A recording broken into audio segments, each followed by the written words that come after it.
Speedway Scoop, sponsored by Roy Rogers Heating and Air and Joella's Hot Chicken. No matter how big or small, everyone on an IndyCar team has a job to do. Some would argue that one of the best gigs at the Indianapolis Motor Speedway isn't even near the pits. Here's Tice Carlson with your Speedway Scoop.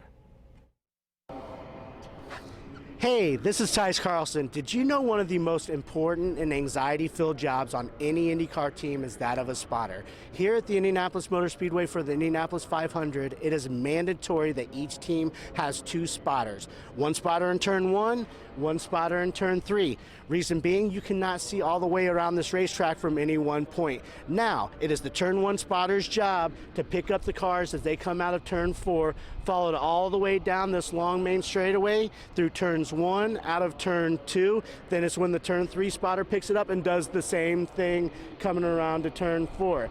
Now, the spotter's job also is to let each car know if there's a car passing it or if it's about to pass a car. A spotter at any given time can make a mistake, could ruin the day for his team, his driver, or multiple teams.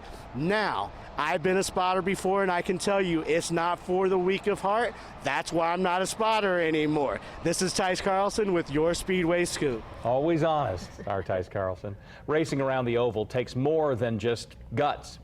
It takes strong guts and strength that drivers develop in many cases in a fitness program tailored specifically for their needs. And this morning we're taking you inside a gym based 10 miles from the Indianapolis Motor Speedway. You do this for the opportunity to put your face on the board warner. That's why. For Charlie Kimball, that goal starts here. Pit fit training on the northwest side of Indianapolis. 5 seconds. We want to have our drivers prepared for anything, whether it's an accident, whether it's performance on track, whether it's recovery from an accident. We've dealt with all of it. Certified strength and conditioning specialist Jim Leo opened the gym 26 years ago to fulfill a need. Avoid open in preparation for open wheel racing. I saw something out there that nobody else seemed to see and decided to go for it. The sports stage is like none other. So too are the ways these driving athletes need to be strong. The stress of that is amazing, and I think if you take the average person and put them in this kind of a situation for even a half of the time, they'll walk away physically and mentally exhausted. And our drivers, that's what they have to do day in, day out. They have to do that every time they get in the car because unlike a lot of other sports, it could be their life. Leo says his program focuses on what you might expect. You don't get a break on the racetrack. The physicality of what goes on in the driver's seat. This is probably the worst one. But we don't come in and just do normal bench presses and squats and sit-ups.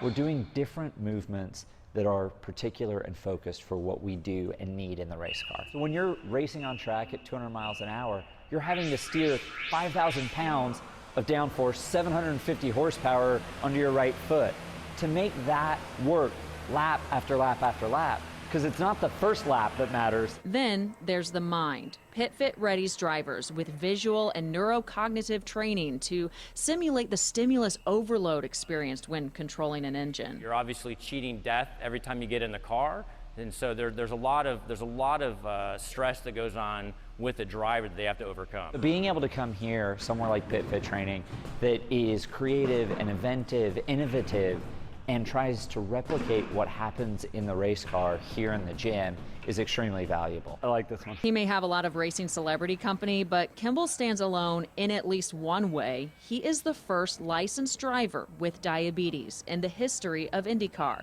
a diagnosis that stalled his career mid-season in 2007. Figuring out how to make sure that having diabetes isn't an effect, doesn't have an impact on what I do on the racetrack, and that starts here in the gym. With the gear and a goal for a checkered flag on a Sunday in May. You're training your body, you're training your mind, so that when you're in the race car, that's an easy day.